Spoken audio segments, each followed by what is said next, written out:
Well, the jingle does not work as it should be right now, and that is not my fault, but welcome everybody to Game Jam, where we'll be talking about video game news and playing video game OSTs for you guys, and all about new upcoming releases and company scandals, which we have a lot to talk about today. It is a nice sunny day outside. Finally, winter is gone, and it is hot as hell, and I really should not have worn a big jacket as I came in here. But I did manage to get a good smoothie, so now I'm all ready to tell you guys everything about that has happened this week. And let me tell you guys about the biggest story this week, I would say, arguably, because of the huge backlash that the company who have caused this story to appear has gotten. Basically, NVIDIA, gaming hardware and graphics software producer, has announced a new invention that they will implement this fall for the NVIDIA DLSS 5, a titled AI-powered visual fidelity breakthrough.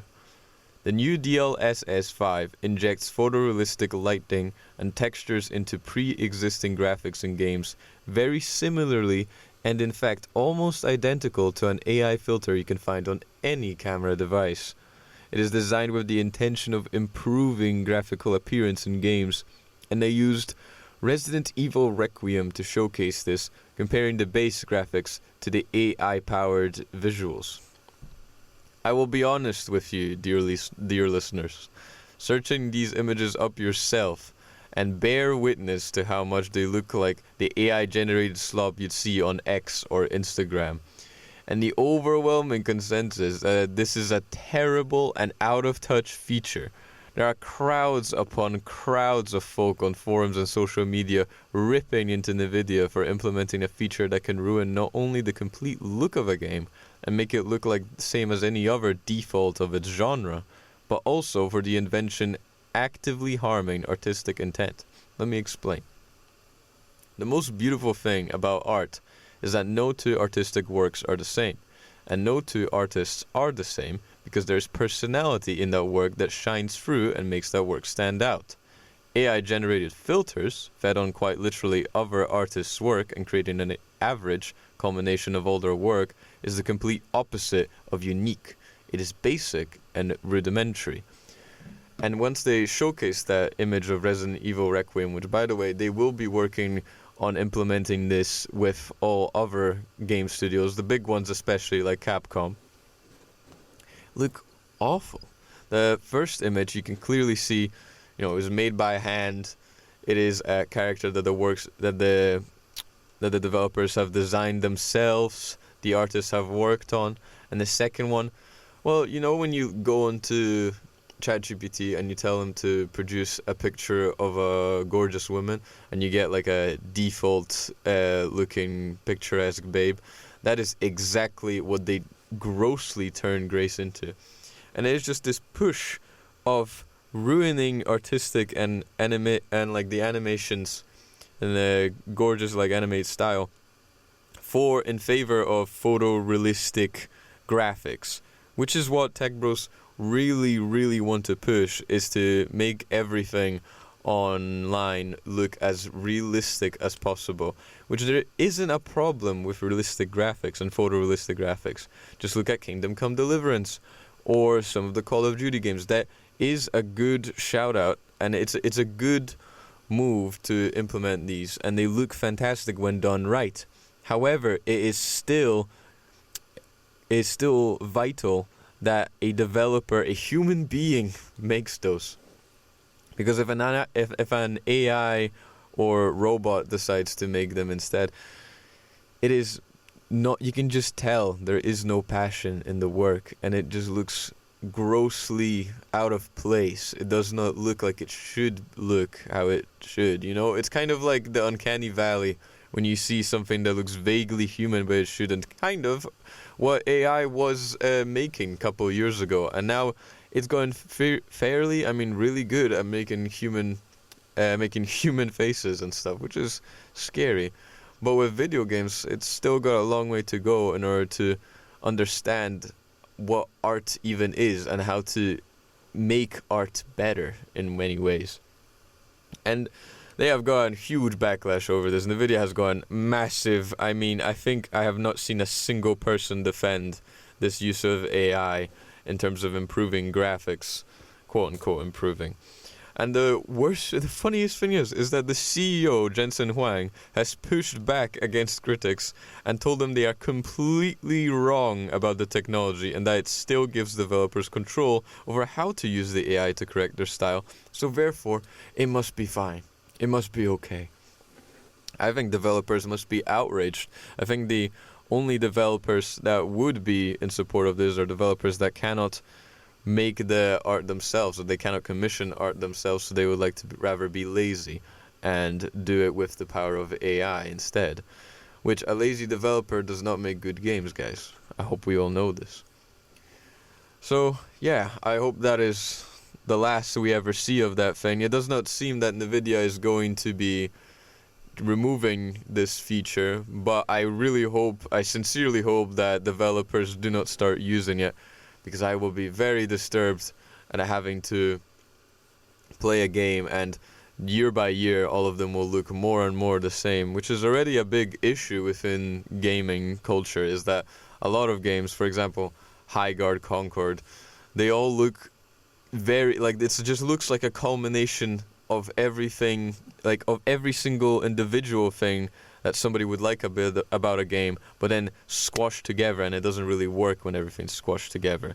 It's like you like, what's a good example? You like chicken, and you like chocolate, but you would never combine chocolate and chicken because it just doesn't taste good that way. That's what Highguard was. They were compiling fantasy, sci-fi, shooting, Rust, base building mechanics, battle royale, and everything else into one thing, like hero shooting stuff too. It did not work. It was too much and it was too basic. It did not have a style. And I fear that this AI technology that NVIDIA will be pushing will cause us to see these kinds of games more often in the future, at least graphically wise.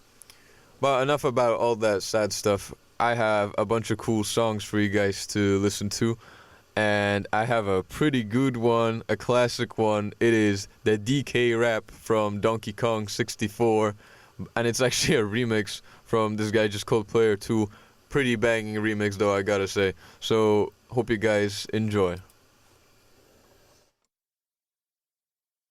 Okay.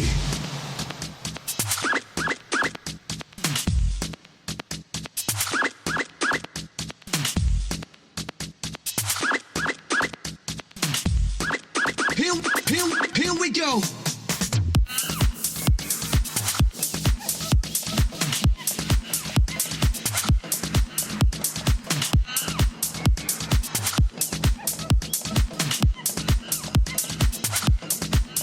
So they're finally here, performing for you. If you know the words, you can join in too. Put your hands together if you wanna clap as we take you through this monkey rap. DK, Donkey Kong, DK, Donkey Kong, DK, Donkey Kong, DK, Donkey Kong is here. He's the leader of the bunch, you know him well. He's finally back to kick some tail. His coconut gun can fire in spurts. If he shoots ya, it's gonna hurt. He's bigger, faster, and stronger too. He's the first member of the DK crew. DK, Donkey Kong, DK, Donkey Kong is here. DK, Donkey Kong, DK, Donkey Kong is here. Okay.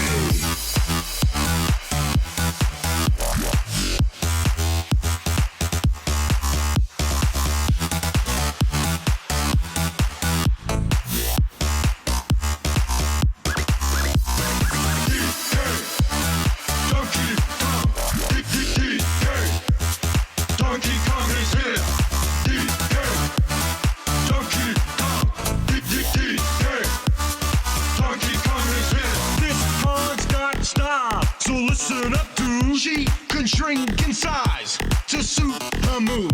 She's quick and nimble when she needs to be. She can float through the air and climb up trees. If you choose her, You're not too strong. With a skip and a hop, she's one cool Kong. DK, Donkey Kong. DK, Donkey Kong is here. DK, Donkey Kong. DK, Donkey Kong is here. He has no style. He has no grace. This Kong has a funny face. He can handstand when he needs to and stretch his arms out just for you. Inflate himself just like a balloon. This crazy Kong just digs his tune. DK, Donkey Kong. DK, Donkey Kong is here. DK, Donkey Kong. DK, Donkey Kong is here. Okay.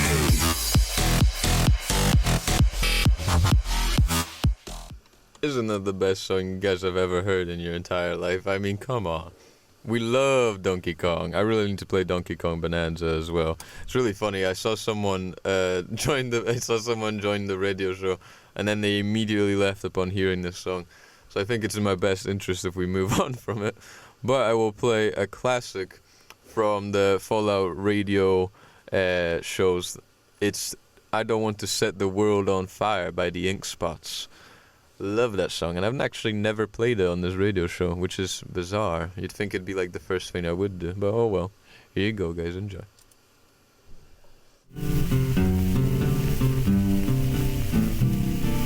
I don't want to set the world on fire.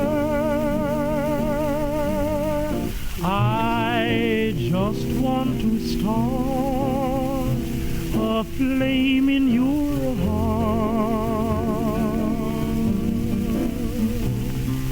In my heart I have but one desire, and that one is you. No other will do.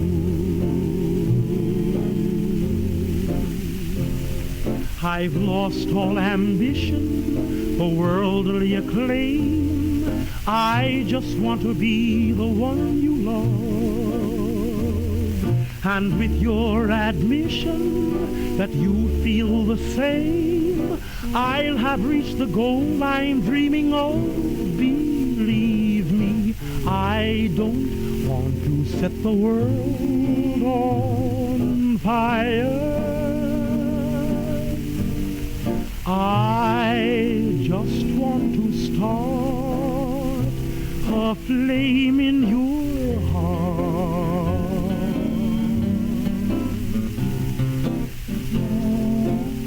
I don't want to set the world on fire, honey. I love you too much. I just want to start a great big flame down in your heart. You see, way down inside of me, darling, I have only one desire. And that one desire is you. And I know nobody else ain't gonna do. I've lost all ambition for worldly acclaim. I just want to be the one you love. And with your admission that you feel the same, I'll have reached the goal I'm dreaming of. Believe me, I don't want to set the world on fire. I just want to start a flame in your heart.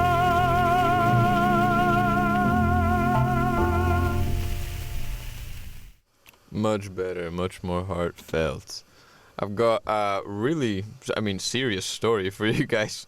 Nintendo is suing the United States government Basically, the gaming industry giant has filed a lawsuit against the U.S. government over President Donald Trump's illegal tariffs, invoking the International Emergency Economic Powers Act against them. Since Trump's tariffs have been implemented, video game consoles, toys, and tabletop games have been growing expensive as international manufacturers have countered with rising the prices of their imported goods. Nintendo themselves had to delay the pre-orders for the Nintendo Switch 2 as the company navigates the new economic climate. The price of the console has not yet increased, however, while some accessories may face bigger price tags. Trump's tariffs have collected over $200 billion on imports from nearly all countries importing to the U.S. The lawsuit is currently ongoing and no conclusion has been drawn yet. But knowing Nintendo and how much they like to lawsuit anybody that displeases them, this might be quite tough for the United States government to get out of, even if it is the United States government. There's been so many cases of Nintendo suing even just fan games for, I don't know, being inspired by Pokemon. Which, speaking of, there is a new Pokemon game that's came out recently. It's called Pokemon Pokopia. Pokopia? I don't know. But it is really, actually, like, it's genius what they did. They took their two most popular IPs, Pokemon and Animal Crossing, and they combined them. Genius. It works so well. Like, I haven't even played it. I'm not even entirely sure of how the gameplay works. What I know is, however, is that you play as a Ditto. The Ditto is a Pokemon that can take the shape of anything, like any living thing, or just anything in general. And you play as a Ditto that takes the shape of a human and uses that in a post-apocalyptic world to cultivate Pokemon and help grow and build them a place to live, which is insane. How did they even think of, like, putting a post-apocalyptic Pokemon game? Would have been awesome if they did it. I mean, better than just going onto another island in the next Pokemon game and running around a couple times. A post-apocalyptic would have been sick. Still, I am happy with the new take on this, and it is new gameplay Pokemon-wise, you know, having to actually build stuff and manage Pokemon. Wow, you have to manage Pokemon in a Pokemon game. Who would have thought? Fantastic. I think I'm going to check it out myself, maybe. Depends. I'm pretty sure it only released on Nintendo consoles, of course, which I do not have access to. But I think I'll end up finding a way, one way or another. I will say it is nice to see them innovate, because Pokemon formula has been growing stale over a couple of years, definitely. So this is a good step. This is definitely a good step in the right direction. Now, next song that I would like to play for you guys is from this another new game that came out recently. It's a small indie project that released on Steam. It is called Mr. Sleepy Man by Mr. Sleepy Man. And it is a indie, like, adventure game platformer where you just control this small guy in a nightgown and a nightcap who's constantly asleep, and you just kind of control him as he walks around. And it's like Banjo and Kazooie, you know. It's like a Mario game. You jump around, you have fun finding clues, and, you know, going from one area to the next, finding bosses and stuff, collectibles. It is nice. It's like an old-fashioned game. You know what I mean? It's just there. It's perfect. And the soundtrack is really funky as well. I really like the main theme, but I think it's a bit too corny to play on the show. Not that I haven't played absolutely god-awful corny songs, just like the DK rap. But here is Lost in Dreams by Devin Santi.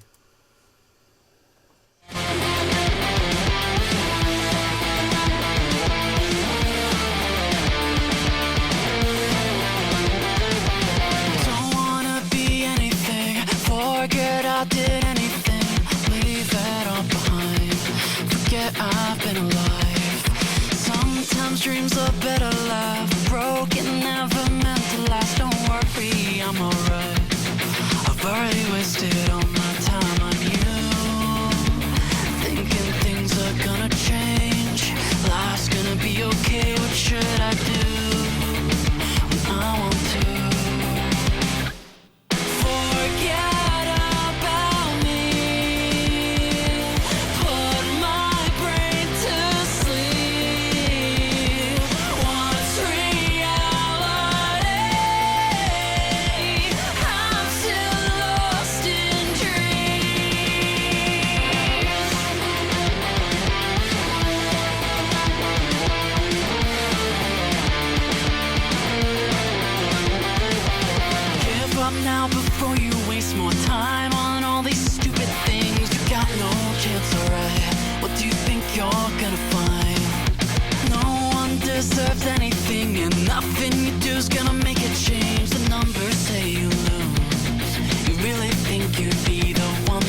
Perfect. And here is the next song from the album. It is A Plumber's Worst Nightmare.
Quite a varied soundtrack, I gotta say, which, in my opinion, is the hallmark of a good game soundscape.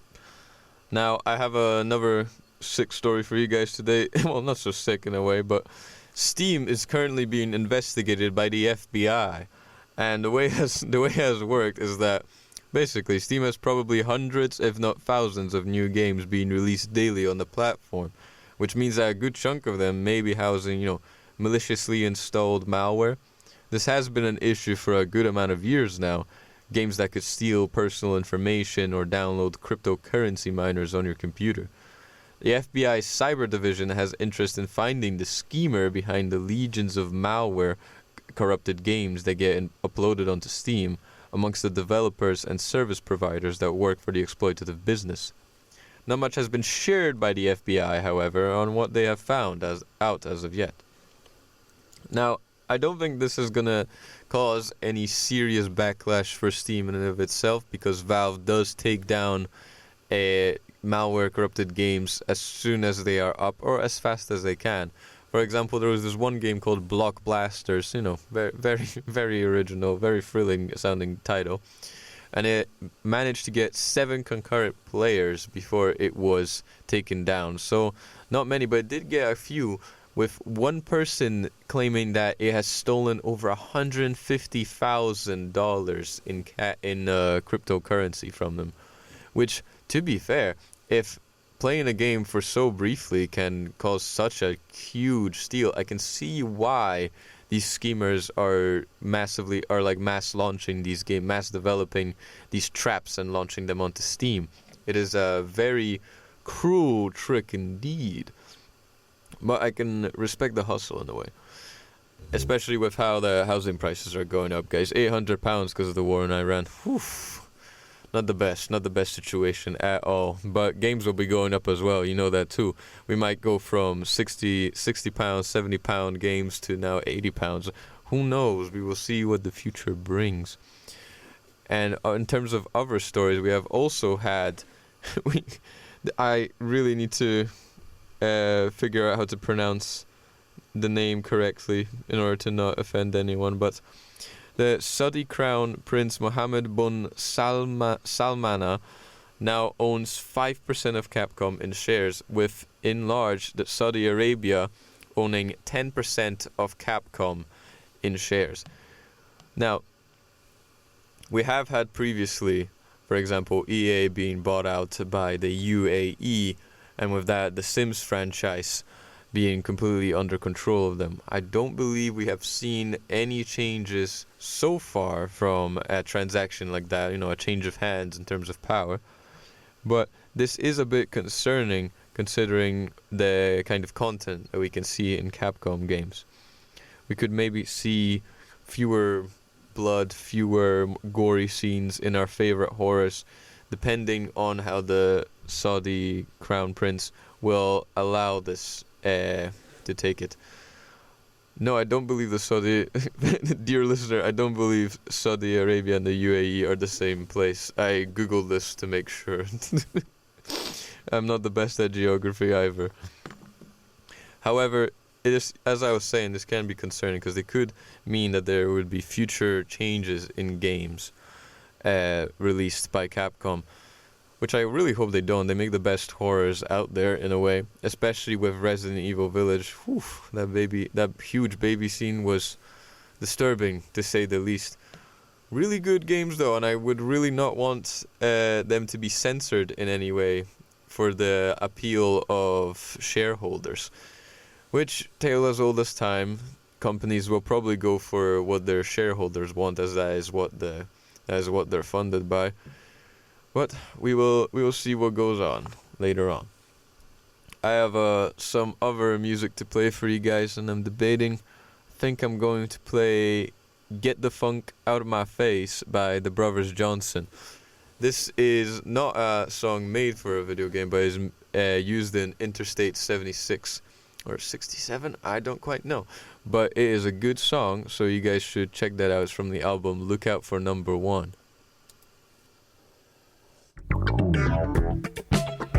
Hi. Hello.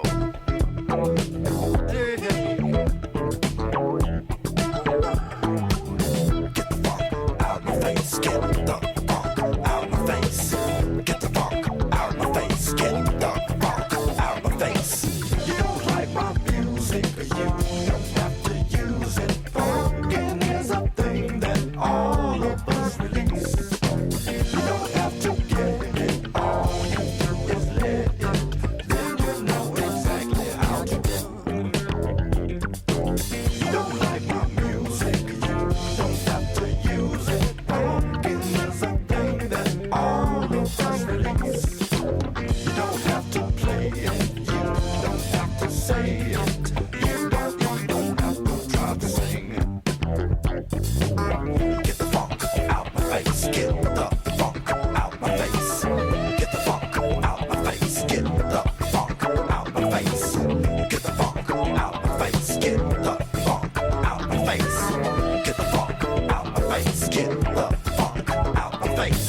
You don't like my music, you don't have to use it. Funkin' is a thing that all of us release.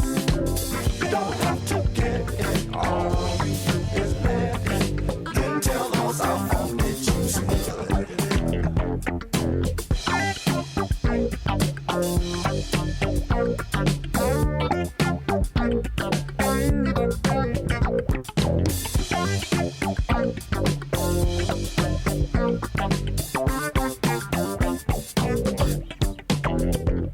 You don't like my music, you don't have to use it. Funkin' is a thing that all of us release. You don't have to get it, all you do is let it. Then you know exactly how to do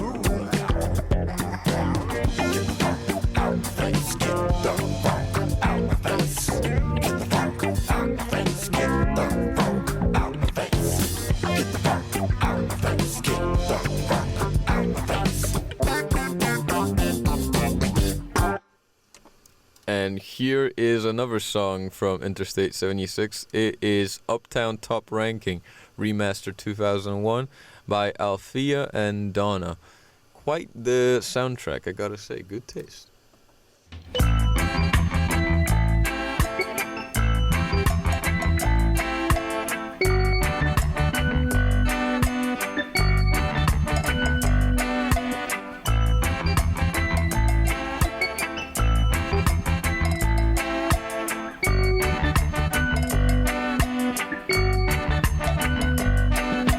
See me in my heels and ting. Them checks so we hip and ting. True them I know and ting. We have them going and ting. Now pop no style. I strictly roots. Now pop no style. I strictly roots. See me on the road and you not call out to me. Try see me in my pants and ting. See me in my altar back. Say me give a heart attack.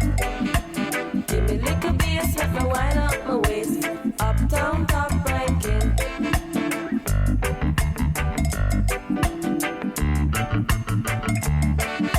See me in my Benz and ting. Daddy true constant spring. Them checks say we come from Cosmo Spring, but the truth them I know and ting. Them I know say we top ranking. Uptown top ranking.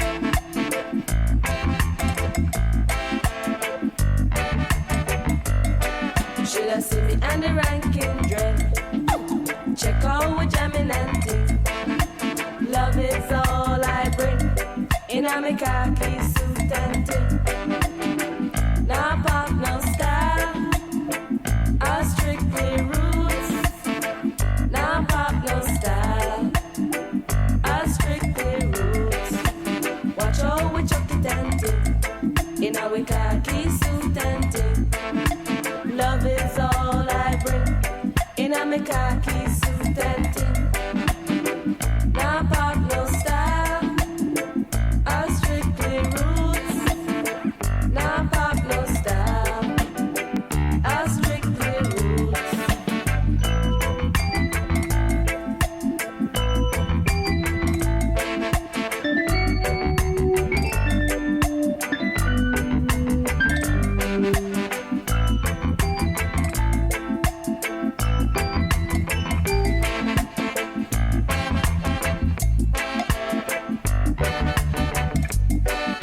The love in your heart, this a boil up for me. Do you see me in my pants and ting?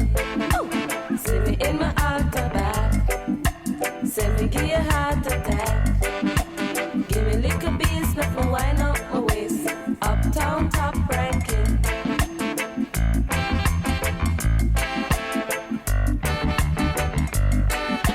See me on the road and you not call out to me. Sure you see me in my pants and ting. See me in my altar back.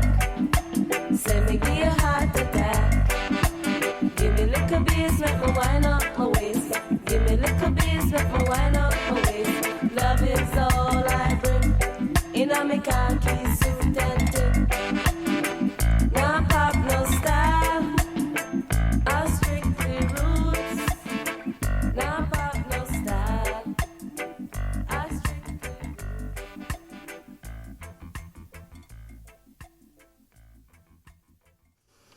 It's not common that you find a video game that is using songs, just just general songs, and not being copywritten that by them. So this is quite the rare hunt indeed. However, we have two more stories for you guys today, and I'll start you off with this one. Destiny 2 is being left behind as Bungie focuses on Marathon. With a bad last update, we have to unfortunately declare.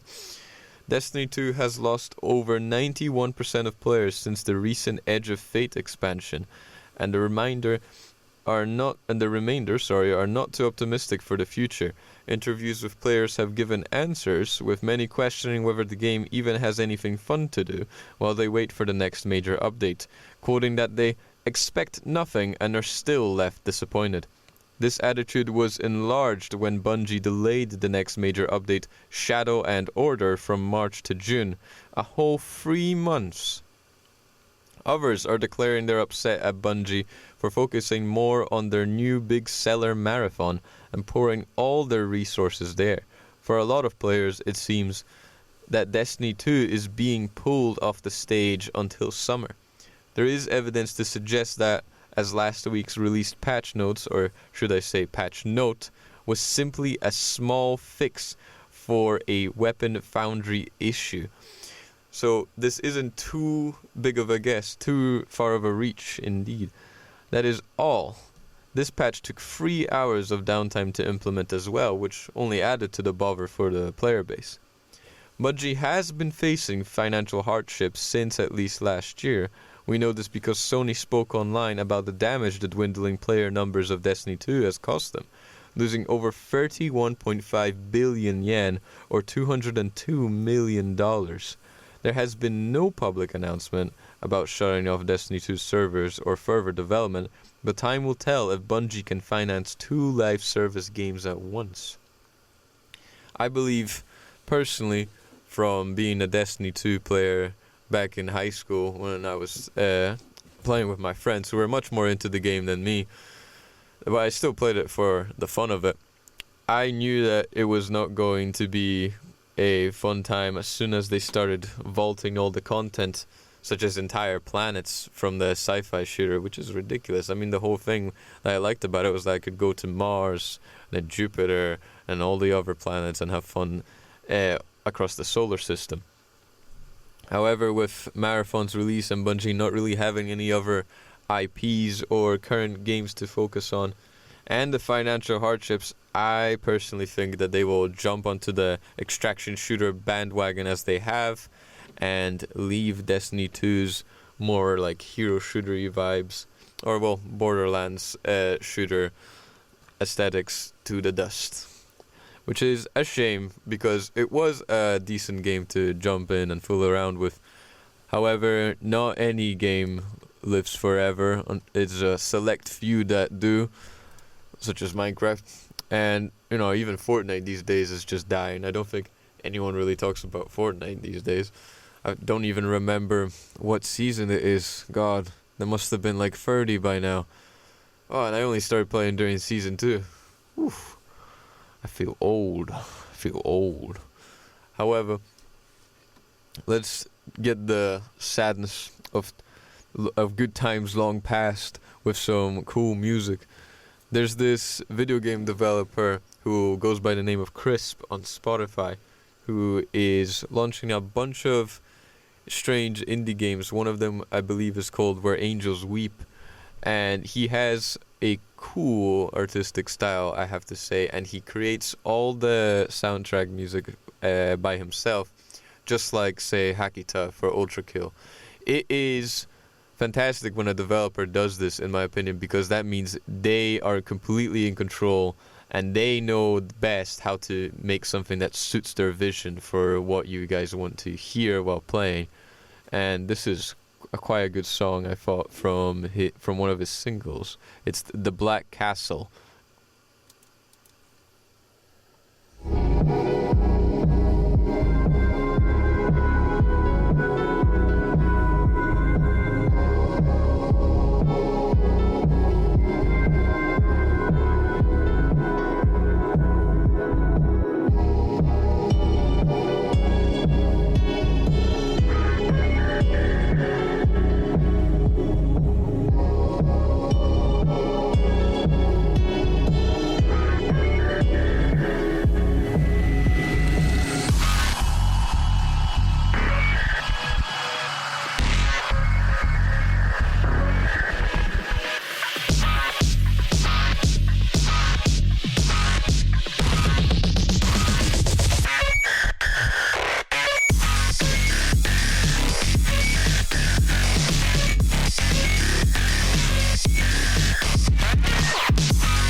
And for a less esoteric vibe now, here is Zilra Zilra by Shigeyuki Kameda, which is Blanca's theme from Street Fighter 6.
I used to main Blanca in Street Fighter. Anytime there's a Street Fighter game, I always pick Blanca. Playing as an electric green giant Brazilian is amazing. I don't know what else to say. Now, our last story here is about Monster Hunter Wilds, which was released last year around the February 28th, I believe. Yes. Which means its first year anniversary is done. Woo! I would have cared more if I have played it. Because I could not have, due to the performance issues that the game had at launch and throughout the year that left a lot of the player base wanting, because it was just not, our hardware was just not built to sustain this kind of game, and only the very, very best could actually play with it. However, after some performance patches, the big one being on its anniversary, and some more tuning over the recent weeks, the game has improved past its near unplayable state to a large amount, and you can actually play the game. It's fantastic. I'm gonna have a shot at it when I get home tomorrow, and I can have some.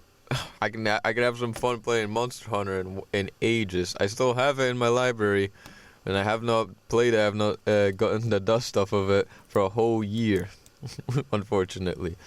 But I would urge you guys to check it out now that it's been fixed, definitely. Because Monster Hunter games are just fantastic. I'm a sucker for them, really. Ever since World, I've been enjoying every release that has come from that. I actually really, really enjoy Rise, maybe more so than World, purely because of the combat. And I know that is a controversial opinion, because World is World, and World is like a Game of the Year award winner and everything. But Rise is just better for my kind of gameplay that I like. I like the fast-paced gameplay. I like how they turned Hunting Horn into the best thing ever. I like how Insect Glaive, because of course I'm an Insect Glaive main, I like ruling the skies, can now fly even better in Rise.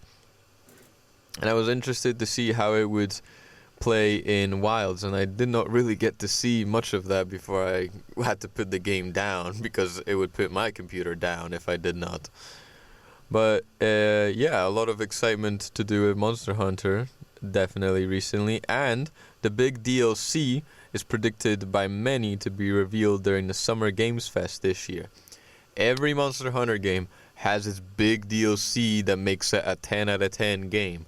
Monster Hunter World had Iceborne, Monster Hunter Rise had Sunbreak, and now we're going to see what Monster Hunter Wilds will have. And I think it's basically a guaranteed guess that it's going to be announced in the Summer Games Fest and released, I would say, 6 months later.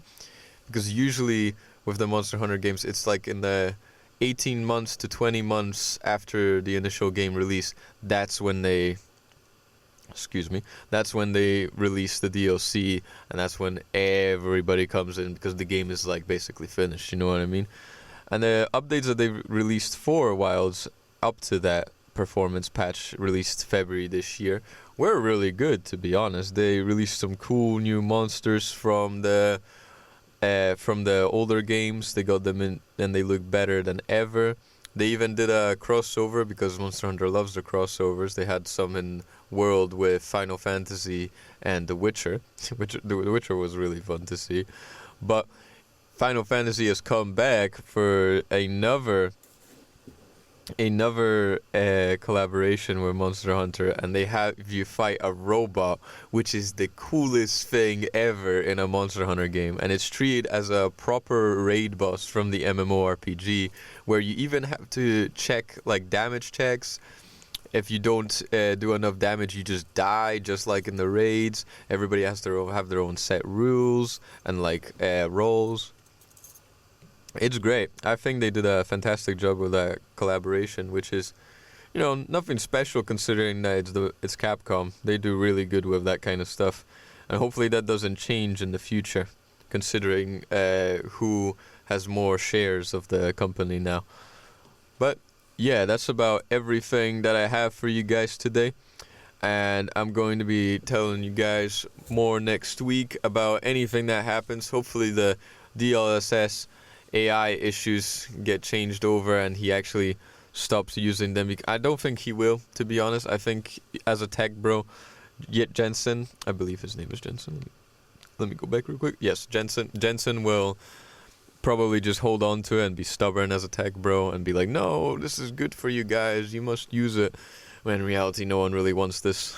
It's always companies that push things that you don't want onto you into the new releases these days. But we will see. We will probably think of ways to circumvent these issues, as we always do. And I'm going to leave you guys with one more song by my boy Hideki Naganuma. It is Jack the Funk. Love it. And I hope you guys have a beautiful day today. It is it's such nice weather today. So I hope that you have a fantastic weekend. Thank you for listening to Game Jam. My name is Joshua. Bye-bye.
Shot. I say,